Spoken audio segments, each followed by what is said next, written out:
ओम शांति पाल भाई जी। ओम शांति मंगेश भाई। शांति। आज हम साकार मुरली 19-10 की रिवाइज करेंगे। जी जी बाबा आज खास खुशी के ऊपर ध्यान खिंचवा रहे हैं जी।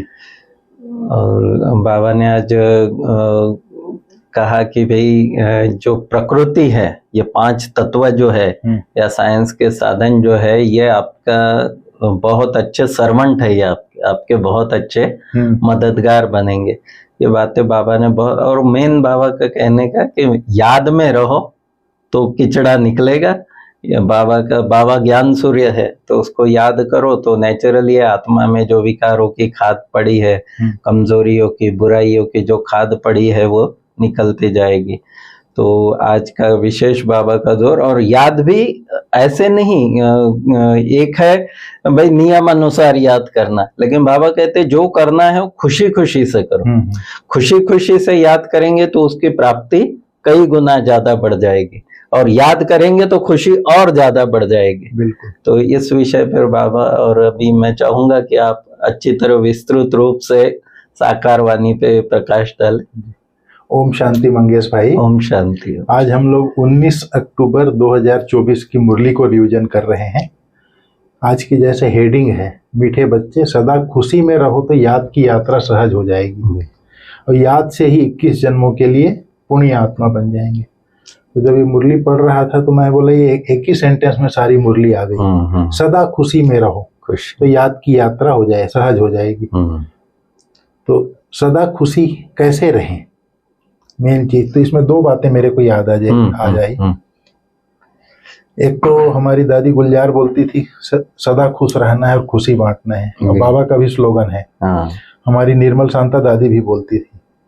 तो इसमें एक तो ये है कि अगर व्यक्ति साक्षी अवस्था में है तो सदा खुश रह सकता है। बिल्कुल। साक्षी अर्थात देह से न्यारे, मैं आत्मा इन कर्म इंद्रियों के द्वारा कर्म करा रही हूँ, साक्षी अवस्था, तो तब खुश रह सकता है। दूसरा, निश्चय बुद्धि आत्मा खुश रह सकता है।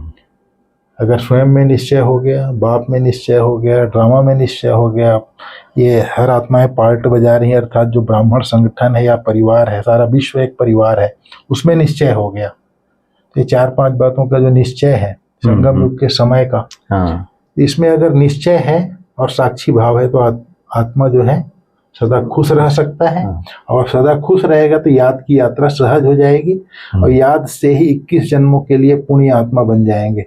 फिर आज बाबा ने खास योग के लिए बोला, इस योग बल से ही तुम्हारे जन्म जन्मांतर के पाप पाप कटेंगे। बाकी जन्म जन्मांतर के पाप कटने में टाइम लगता है। जैसे बच्चे शुरू से आए हुए हैं, यज्ञ जब स्थापना हुई तब से, बाबा ने कहा 10% भी योग नहीं लगता है, इसलिए पाप कटते नहीं है। बाबा ने कहा नए नए बच्चे झट योगी बन जाते हैं तो पाप कट जाते हैं, और फिर सर्विस करने लग पड़ते हैं। तुम बच्चे समझते हो अब हमको वापिस जाना है तो योग बल को बढ़ाना है, बाबा ने बोला। तो कितनी अच्छी बात बताई बाबा ने, आज योग के ऊपर जोर दिया। फिर बाबा ने कहा जैसे कि सबसे अच्छा सर्वेंट संगम युग में हमारा कौन है, नेचुरल कैलेमिटीज और साइंस की इन्वेंशन, जिससे सारे विश्व का किचड़ा साफ होता है। यह तुम्हारे सबसे अच्छे सर्वेंट व गुलाम है, जो सफाई में मददगार बनते हैं। सारी प्रकृति तुम्हारे अधिकार में रहती है। फिर बाबा ने कहा तुम रूहानी योद्धे हो, तुम युद्ध के मैदान में खड़े हो, लेकिन खड़े नहीं हो तुम, तो यहाँ बैठे हो। बाबा बोलता है रूहानी बाप की रूहानी सेना हो, तुमको कहा जाता है गुप्त वॉरियर्स, गुप्त महावीर। तुम रावण पर बाप के साथ योग लगाकर रावण पर जीत पाते हो। बाबा ने कहा कितनी सहज युक्ति बाबा बतलाते हैं। तुम 5 विकारों पर विजय पाते हो, उसमें भी पहले है देह अभिमान। बाप विश्व पर जीत पाने का और विश्व में शांति स्थापन करने की कितनी सहज युक्ति बताते हैं। बाबा ने कहा यह पढ़ाई तुमको नई दुनिया का मालिक बनाती है। मीठे बच्चों, काम पर जीत पाने से तुम 21 जन्मों के लिए जगत जीत बनते हो। यह तो बहुत सहज है। बाबा ने कहा कलयुग में कितना मारा मारी है, लड़ाई झगड़ा है, सतयुग में यह नहीं होती है, बाबा बोलता है।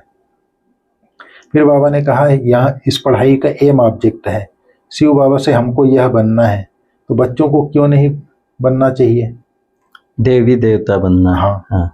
तो बाबा ने कहा सिर्फ देह अभिमान छोड़ अपने को आत्मा समझ मुझे याद करो तो पाप कट जाए। तुम जानते हो इस जन्म में पावन बनने से हम 21 जन्म पुण्य आत्मा बनते हैं, फिर उतराई शुरू होती है। तो बाबा ने इस तरह से कहा। बाप कहते हैं मैं तुमको विश्व की बादशाही देने आया हूँ, अब पावन जरूर बनना पड़े, सो भी यह अंतिम जन्म मृत्यु लोक का पवित्र बनना पड़ेगा। बाबा ने कहा वह कहते हैं हम घर बैठे विनाश कर देंगे, बामसा आदि घर से छोड़ेंगे जो सारी दुनिया खत्म कर देंगे, और तुम बच्चे घर बैठे योग बल से विश्व के मालिक बन जाते हो। कंट्रास्ट हो, खत्म करते हैं हम विश्व, नई दुनिया की स्थापना करते हैं। तुम शांति स्थापन कर रहे हो योग बल से, और साइंस बल से सारी दुनिया को खलास कर देंगे।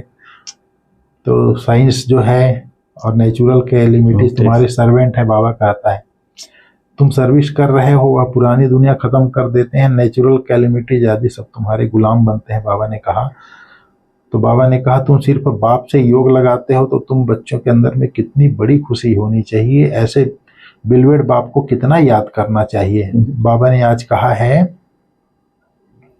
आप बच्चों को संपूर्ण निर्विकारी बनना है, तो hear no evil, talk no evil, do no evil, think no evil और सी नो इविल।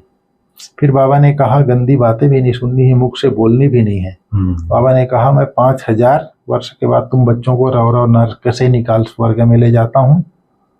रूहानी बच्चे क्या तुम मेरी बात नहीं मानोगे? बाबा कहता है बिल्कुल। परमात्मा कहते हैं तुम पवित्र दुनिया का मालिक बनो तो क्या नहीं बनेंगे? बाबा ने कहा अब बाप कहते हैं मुझे याद करो तो तुम्हारे पाप भस्म आ जाए।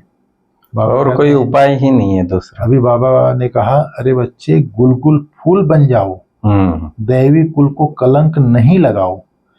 दैवी कुल को कलंक लगाना माना विकारी बनना। बाबा के ज्ञान में आने के भी बाद भी अगर कोई माया के वशीभूत होता है, विकारों के वशीभूत होता है, वो दैवी कुल को कलंक लगाता है। बाबा बोलता है पवित्र नहीं बनेंगे तो पवित्र दुनिया स्वर्ग में आएंगे नहीं। तो तुम बच्चों को तो खुशी से विकारों को छोड़ना चाहिए, विष पीना फट से छोड़ना चाहिए। विष पीते पीते तुम बैकुंठ में थोड़ी ही जा सकेंगे। अभी यह बनने के लिए तुमको पवित्र बनना पड़ेगा। बाबा ने कहा जानता हूँ यह विश्व के मालिक पवित्र थे। बाप कहते हैं बच्चे पवित्र बनो तो तुम सदा सुखी बनेंगे। यहाँ देही अभिमानी बनते हैं, फिर देह अभिमान में आकर माया से हार खा लेते हैं। माया की ऐसी तोप लगती है जो एकदम गटर में गिर पड़ते हैं। बाप कहते हैं यह गटर है, यह कोई सुख थोड़े ही है। काम विकार के लिए आज बाबा ने बहुत बोला है। तुम बच्चों की माया से युद्ध है। देह अभिमान में आकर बहुत छीछी काम करते हैं, समझते हैं हमको कोई नहीं देखता, कोई देखता थोड़ी ही है, ऐसा समझते हैं। क्रोध लोभ तो प्राइवेट नहीं होता। बाबा बोलता है ओपन में क्रोध लोभ करते हैं, काम में प्राइवेसी चलती है। काला मुंह करते हैं, काला मुंह करते करते गोरे से सांवरे बन गए तो सारी दुनिया तुम्हारे पिछाड़े आ गई। काला मुंह करते करते तुम गोरे से सांवरे बन गए तो सारी दुनिया तुम्हारे पीछे आ गई।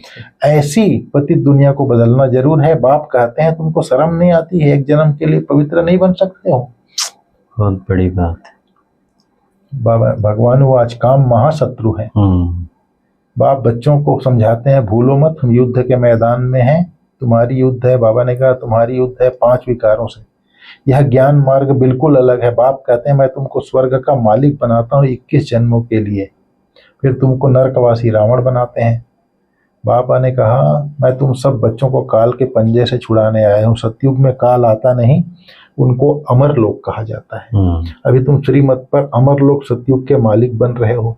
फिर बाबा ने कहा बाप कहते हैं मैं गरीब निवाज हूँ, यहाँ आते ही गरीब हैं।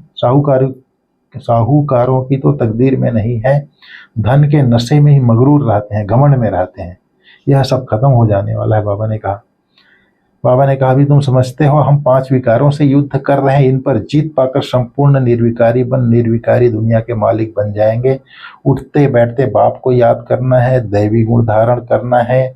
योग बल हो तभी विकर्म विनाश हो, संपूर्ण बने तब तो संपूर्ण दुनिया में आ सकेंगे। बाबा ने कहा यह पढ़ाई है राजयोग की, बहुत सहज पढ़ाई है। बाप को याद करो और राजाई को याद करो, बेहद के बाप को पहचानो और राजाई लो। कितना सहज बात है। बुद्धि से बाप को पहचाना और राजाई मिली। इस दुनिया को भूल जाओ, तुम बेहद के सन्यासी हो। जानते हो पुरानी दुनिया सारी खत्म होनी है। इन लक्ष्मी नारायण के राज्य में सिर्फ भारत ही था। क्या था?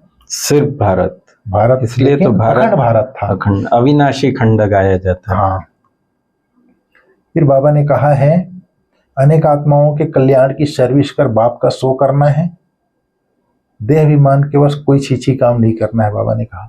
आज बाबा ने कहा वरदान में, मन मनाभाव के मंत्र द्वारा मन के बंधन से छूटने वाले निर्बंधन ट्रस्टी भाव।